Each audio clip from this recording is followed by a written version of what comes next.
हरे कृष्ण।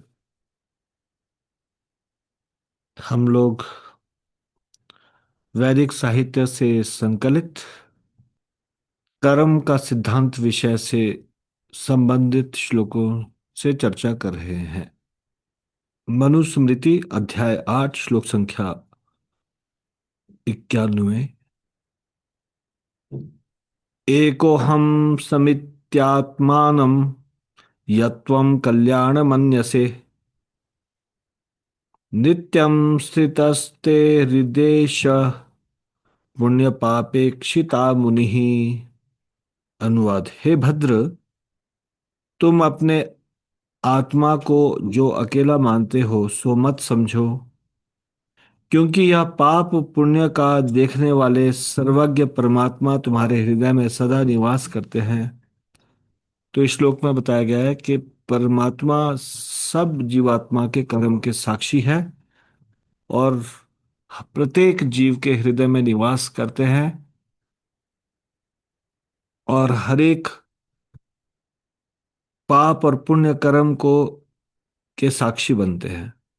कर्म बंधन से मुक्त होने का उपाय, ये तीसरे भगवत गीता के तीसरे अध्याय का 9वां श्लोक। यज्ञार्थात् कर्मणोऽन्यत्र लोकोऽयं कर्म बंधनः तदर्थम कर्म कौन्तेय मुक्त संगम समाचरः। श्री विष्णु के लिए यज्ञ रूप में कर्म करना चाहिए, अन्यथा कर्म के द्वारा इस भौतिक जगत में बंधन उत्पन्न होता है। अतः हे कुंती पुत्र, उनकी प्रसन्नता के लिए अपने नियत कर्म करो, इस तरह तुम बंधन से सदा मुक्त रहोगे। तो शंकराचार्य जी ने एक श्लोक लिखा है। सुखतः क्रियते रामा भोगः पश्चाद हंता शरीरे रोगः यद्यपि लोके मरणं शरणं तदपि न मुष्यति पापाचरणम। पहले तो सुखपूर्वक स्त्री भोग किया जाता है, किंतु पीछे शरीर में रोग घर बना लेते हैं। यद्यपि संसार में आए हुए प्रत्येक व्यक्ति का मरना सुनिश्चित है, तथापि लोग पापाचरण नहीं छोड़ते। महाभारत शांति पर्व अध्याय 33 श्लोक संख्या 19। व्यासदेव और युधिष्ठिर जी का संवाद। तो यहाँ पे बताया, अपेतम ब्राह्मणम वृताद यो हन्यादात तानियम न तेन ब्रह्म हा स स्यान् मन्युस्तन मन्युमृच्छति। जो ब्राह्मणोचित आचार से भ्रष्ट होकर आतताई बन गया हो, हाथ में हथियार लेकर मारने आ रहा हो, ऐसे ब्राह्मण को मारने से ब्रह्म हत्या या का पाप नहीं लगता।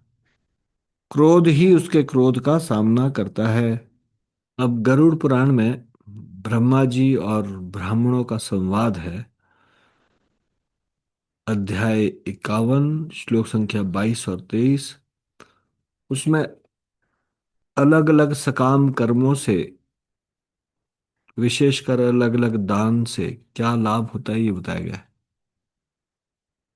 वारिदस्त्री तृप्ति माप्नोति सुखम क्षयमन्नदः तिलप्रदः प्रजामिष्टाम दीपदश्चक्षुरुत्तमम् भूमिदः सर्वमाप्नोति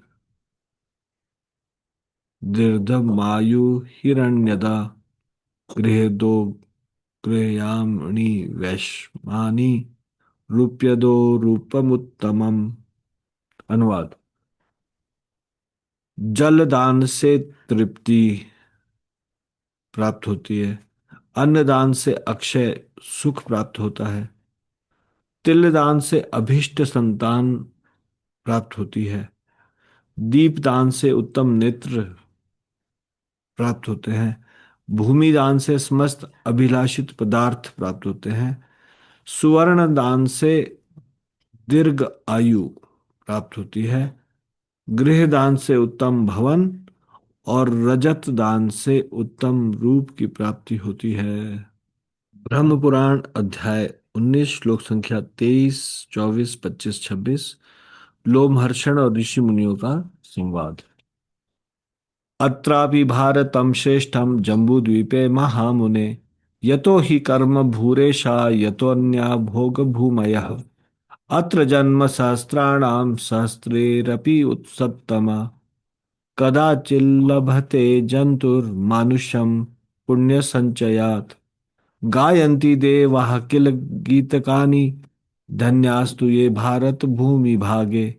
स्वर्गापवर्गा स्पदहेतु भूते, भवन्ति भूयः पुरुषा मनुष्याः। कर्माण्य संकल्पित तत्फलानि, संन्यस्य विष्णु परमात्म रूपे।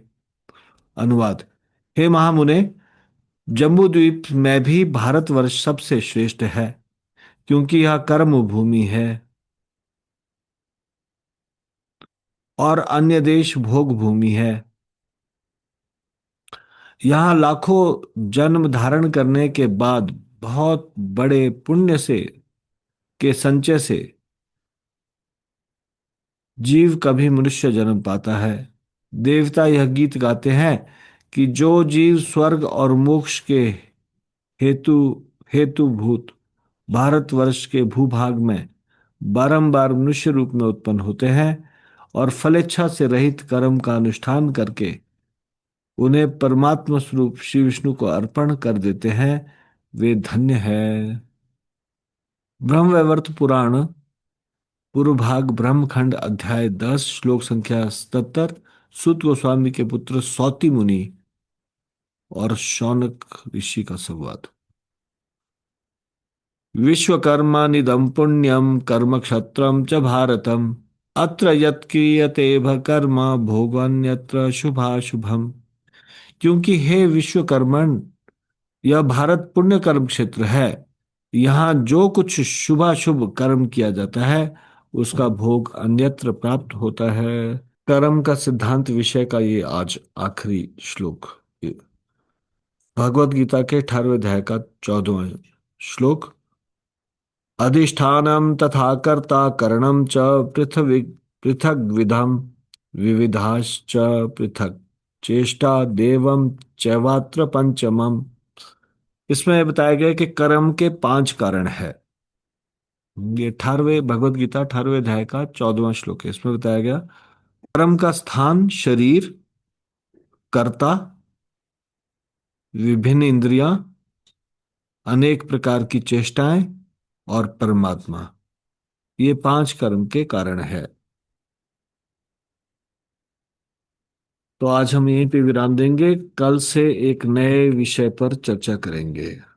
श्री हरिनाम संकीर्तन की जय, श्री राम प्रभु की जय, शिल प्रभुपाद की जय, निताई गौर प्रेमानंदे। हरि हरि बोल।